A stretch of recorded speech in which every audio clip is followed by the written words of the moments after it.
Sa kulungan ng kinahantungan ng isang lalaki matapos mahuli sa isinagawang intel-driven operation ng PNP Highway Patrol Group dahil sa kasong karnaping. Tinutukan niya ni Police Corporal Adelor Diaros.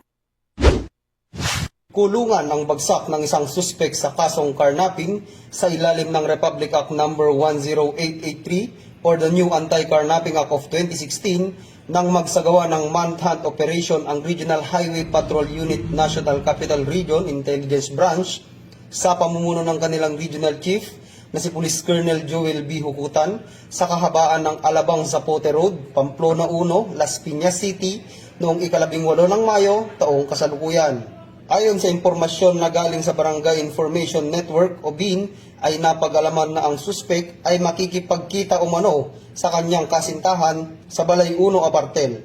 Agad namang nakipag-coordinate ang HPG sa SPD dito na nagresulta sa pag-aaresto ng nasabing suspek. Kinilala ang suspek na si alias Renz, 32 anyos, na taga Lancaster, New City, General Trias, Cavite. Binasahan nga ang suspek ng kanyang karapatan sa salitang kanyang naunawaan at pansamantalang nasa kustudiya ng Regional Highway Patrol Unit NCR Lock-up Jail para sa dokumentasyon at tamang disposisyon habang inaantay ang pagharap nito sa korte.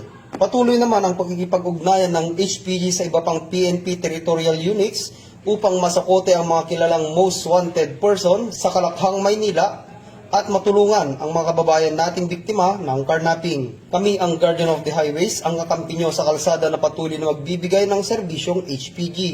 Dahil dito sa ating bagong Pilipinas, ang gusto ng pulis, ligtas ka. At para sa iba pang balitang dala ng serbisyong HPG, tumutok lamang sa aming Facebook page at YouTube channel na Police News Network.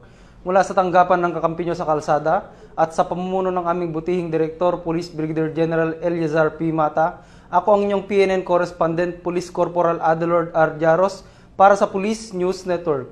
Alagad ng batas, tagataguyod ng balitang pulis.